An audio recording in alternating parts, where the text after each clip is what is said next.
Bien, seguimos con el tema 4. Este va a ser el último punto de este tema que va a entrar en el próximo examen. Recordar que el aparato respiratorio lo vamos a dejar para examinarlo con el circulatorio y el excretor.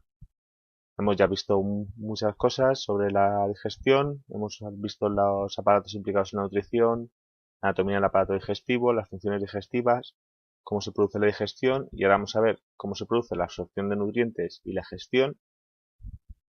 Y por último vamos a hablar de las enfermedades del aparato digestivo.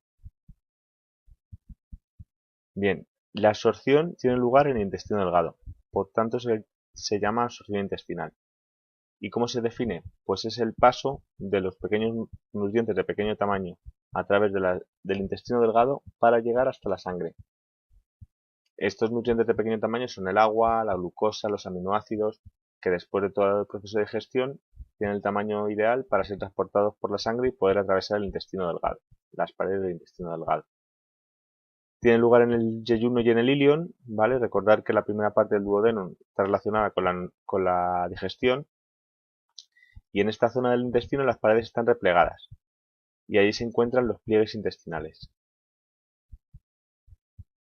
Vamos a ver lo gráficamente, tenemos una porción del intestino, la aumentamos y vemos unos pliegues grandes que son los pliegues intestinales. En una imagen real de un intestino de animal vemos también esos pliegues como son muy grandes.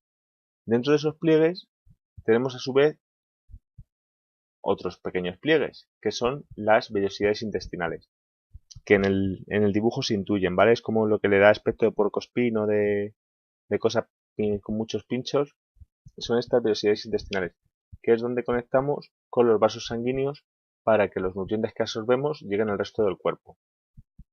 Y dentro de esas vellosidades intestinales, las células que lo forman tienen unas microvellosidades, que son unos cilios que permiten aumentar la superficie del intestino delgado. En el libro, en el dibujo que tenéis, se ve bastante bien como las células que rodean las vellosidades intestinales tienen a su vez sus microvellosidades. De esta forma conseguimos que la superficie de absorción del intestino sea 600 veces la que sería si no tuviera estas vellosidades, microvellosidades y pliegues. ¿Vale? Tener claro el orden. Los pliegues es lo más grande. Dentro de los pliegues hay unas vellosidades intestinales que son como las espinas dentro de los pliegues y a su vez que las células que componen las vellosidades tienen sus microvellosidades. ¿Y en el intestino grueso qué pasa? ¿Por qué tarda tantas horas en la comida o los restos de comida en atravesar el intestino grueso? Aquí tiene lugar la gestión. Las sustancias no absorbidas en el intestino delgado pasan al intestino grueso, donde se absorbe el agua y las sales minerales y se forma un componente más sólido que son las heces fecales. ¿Vale? Vemos la estructura del intestino grueso, tenemos el apéndice y luego que el apéndice está en el ciego y luego toda la parte del colon que se divide en tres, ascendente, transverso y descendente y por último, bueno, las heces también incluidas, el recto que acaba en el ano. ¿Vale? Todos conocemos el viaje que hace los restos de comida, pero ¿cómo se transforman los restos de comida de lo que llamamos el quilo en heces? Pues gracias a la acción de la flora intestinal. ¿Vale? Principalmente bacterias, bueno, principalmente no, diferentes tipos de bacterias con los que tenemos una relación simbiótica. Nosotros les alimentamos y ellas fabrican las heces que nos facilita la digestión y a su vez nos producen ciertas vitaminas que nos hacen falta. ¿Vale? Lo que os decía lo tenéis aquí en el texto. En el intestino grueso hay bacterias simbióticas que producen vitaminas, la B12, la K, y descomponen y fermentan los restos de comida. Esa fermentación es la que nos produce los gases, ¿vale? La que da lugar al metano, que es lo que luego expulsamos mediante las flatulencias. Y vamos a ver, hemos acabado ya todo el proceso del alimento desde que lo ingerimos por la boca hasta que lo expulsamos por el ano. Vamos a ver las enfermedades del aparato digestivo. ¿Qué causa las enfermedades del aparato digestivo? Por un lado, la herencia genética, ¿vale? Los genes de nuestros antecesores nos condicionan a la hora de tener más probabilidades o menos de tener una cierta enfermedad. Pero luego hay otro tipo de causas, el estrés, las dietas inadecuadas, el tabaco o el consumo de alcohol, que son factores que vosotros y yo y todas las personas podemos controlar, ¿vale? Y estos factores se previenen mediante lo que se denominan medidas de prevención. En este caso es fundamental cuidar la alimentación, como hemos estado viendo en los temas anteriores, la dieta equilibrada, y también con hábitos de vida saludables. Hacer deporte, no consumir alcohol ni tabaco.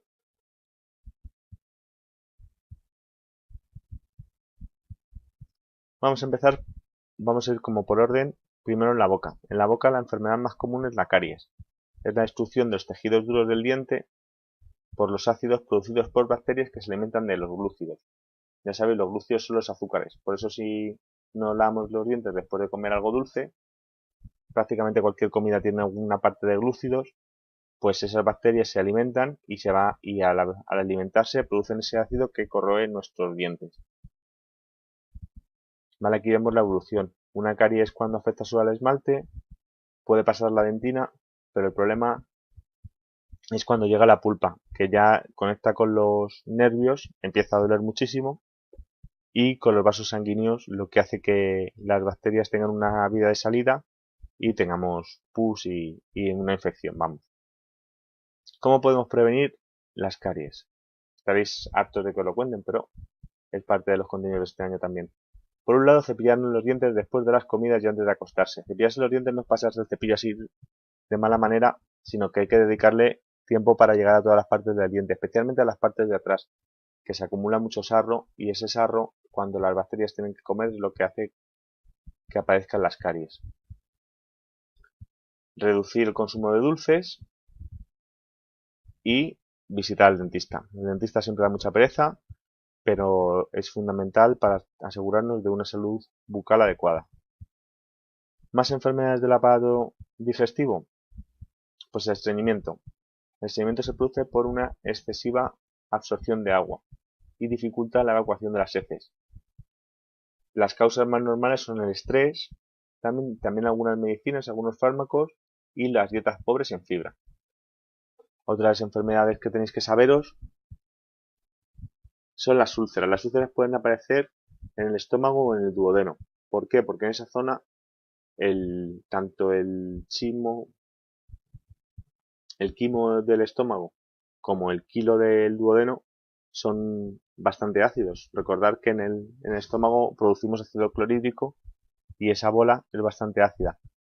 Entonces, si no tenemos la protección que tienen estos dos órganos para ser inmunes a la acidez, nos pueden producir úlceras, ¿vale? La falta de esa mucosa puede ser producida por el estrés, pero también por infecciones. Y las úlceras además son bastante dolorosas. Más enfermedades. La gastroenteritis es una enfermedad bastante común.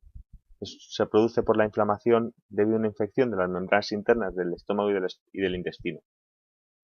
¿Qué produce? Pues vómitos, diarreas y dolor de tripa. ¿Vale? La inflamación evita que se produzca la absorción de agua, por lo que las heces son muy líquidas. Es la típica gastroenteritis, que yo creo que casi todos hemos tenido en algún momento porque es bastante contagiosa, sin ser grave. Y la que digamos es más peligrosa es la cirrosis hepática. Es la muerte progresiva de los tejidos del hígado que hace que funcione de forma inadecuada.